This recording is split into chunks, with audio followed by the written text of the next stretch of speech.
राधे राधे भक्तों, YouTube channel भक्ति गीत वर्षा में आपका हार्दिक स्वागत है। भक्तों, आज मैं आपको जगन्नाथ भगवान का पर्व कैसे और कब मनाया जाता है और इसकी पौराणिक कथा का भी श्रवण कराऊंगी। कृपया वीडियो में आखिर तक बने रहें। रथ यात्रा भक्तों, आषाढ़ मास के शुक्ल पक्ष की द्वितीया को रथ यात्रा निकाली जाती है।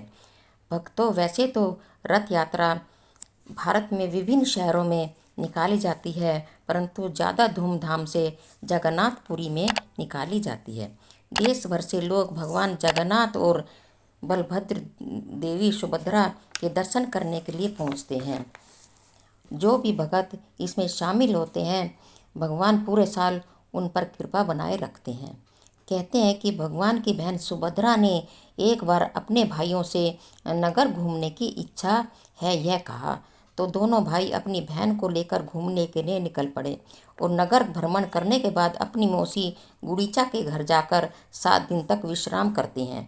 तब से लेकर आज तक भगवान की भव्य यात्रा निकाली जाती है। कथा।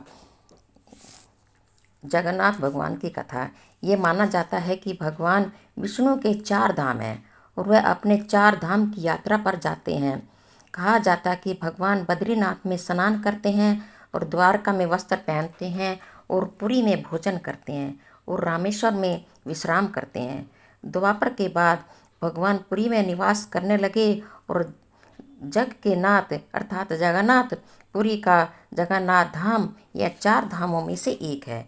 यहाँ जगन्नाथ भगवान अपने बड़े भाई बलभद्र और बहन सुभद्रा के साथ निवास करते हैं।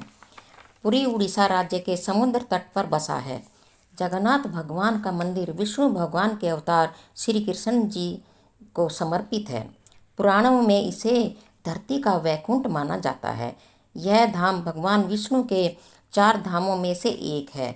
यहाँ पर विष्णु भगवान ने तरह तरह की लीलाएं की हैं। ब्रह्म और स्कंद पुराण के अनुसार यहाँ भगवान विष्णु पुरुषोत्तम नीलमाधव के रूप में अवतरित हुए और सबर जाति के देवता बन गए। सबर जनजाति के देवता होने के कारण भगवान का रूप कलिबाई देवताओं की तरह है। पहले कबीले के लोग अपने देवताओं की मूर्तियां काष्ठ से बनाते थे। जगन्नाथ मंदिर में सबर जाति के पुजारियों ने के अलावा ब्राह्मण पुजारी भी हैं। ज्येष्ठ पूर्णिमा से आषाढ़ पूर्णिमा तक सबर जाति के दैतापति जगन्नाथ जी की सारी रीतियां करते हैं। नीलगिरी में पुरुषोत्तम हरि जी की पूजा की जाती है। हरि जी को यहाँ राम जी का रूप माना जाता है और मत्स्य पुराण में लिखा है पुरुषोत्तम क्षेत्र की देवी विमला है और यहाँ उनकी पूजा होती है। रामायण के उत्तराखंड के अनुसार भगवान राम ने विभीषण को अपने इक्ष्वाकु कुल देवता भगवान जगन्नाथ जी की आराधना करने को कहा।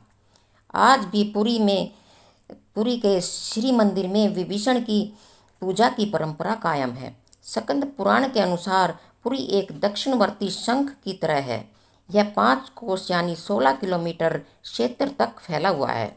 इसका 2 कोस क्षेत्र बंगाल की खाड़ी में डूब चुका है। इसके उधर है समुद्र का सुनहरी रेत। सिर वाला क्षेत्र पश्चिम दिशा में है, जिसकी रक्षा महादेव जी करते हैं।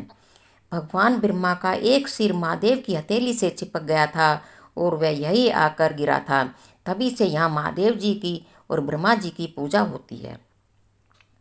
कहा जाता है सबसे पहले सबर आदिवासी विश्ववसु ने नील माधव के रूप में इसकी पूजा की थी। राजा इंद्रद्युम्न ने यह मंदिर बनवाया था। राजा इंद्रद्युम्न मालवा का राजा था, जिसके पिता का नाम भारत और माता का नाम सुमति था। राजा इंद्रद्युम्न को सपने में जगन्नाथ भगवान के दर्शन हुए।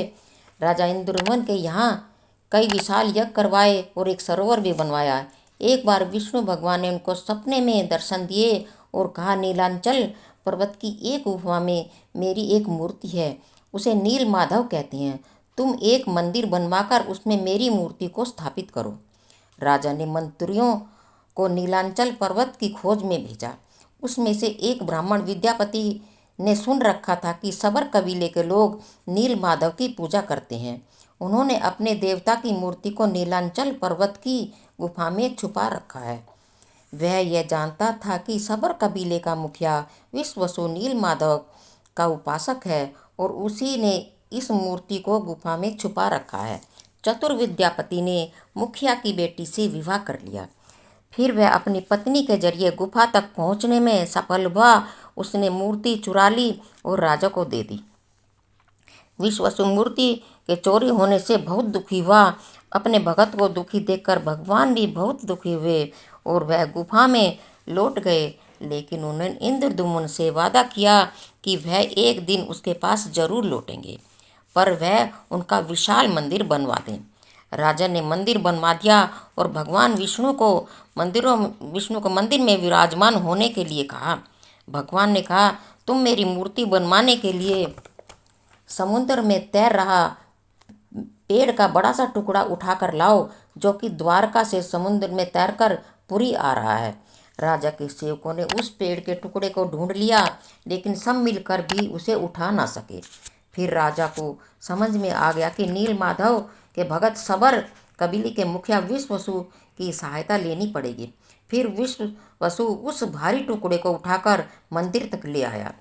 अब राजा के कारीगर लकड़ी के टुकड़े से भगवान की मूर्ति बनाने की बहुत कोशिश की, लेकिन कोई भी लकड़ी में छेनी तक न लगा सका। तब तीनों लोगों के कुशल कारीगर विश्वकर्मा एक बूढ़े व्यक्ति का रूप धरकर आए। फिर राजा से कहा कि वे नील माधव की मूर्ति बना सकते हैं, परंतु उन्होंने एक शर्त रखी कि वह मूर्ति के अकेले ही बनाएंगे और मूर्ति को 21 दिन में तैयार करना पड़ेगा और उनको कोई भी बनाते हुए नहीं देख सकता। उनकी शर्त मान ली गई। विश्वकर्मा जी ने कमरा बंद कर लिया। लोगों को आरी, हथौड़ी, छेनी की आवाज़ें आती रही। राजा इंद्रद्युम्न की पत्नी गुड़ीचा अपने को रोक न पाई और वह दरवाजे के पास गई तो उनको कोई आवाज़ सुनाई नहीं पड़ी। वह घबरा गई। उन्हें लगा कि कारीगर मर गया। उसने राजा से कहा कि अंदर कोई आवाज़ सुनाई नहीं दे रही है। राजा को भी ऐसा लगा तो उन्होंने दरवाज़ा खोलने का आदेश दिया। जैसे ही दरवाज़ा खोला गया तो बूढ़ा व्यक्ति गायब था और 3 अधूरी मूर्तियां बनी हुई मिली। भगवान नील माधव और उनके भाई के छोटे छोटे हाथ बने थे, लेकिन उनकी टांगें नहीं थी। सुभद्रा के हाथ पांव बनाए ही नहीं गए थे।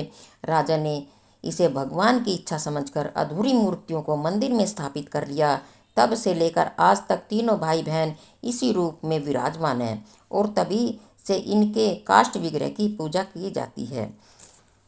भक्तों, चैनल को लाइक, शेयर एंड सब्सक्राइब करें और बेल आइकॉन भी दबाएं, जिससे कि आपको नई नई वीडियो की और नई नई कथाओं की, नए नए भजनों की जानकारी मिल सके। बोल जगन्नाथ भगवान की जय।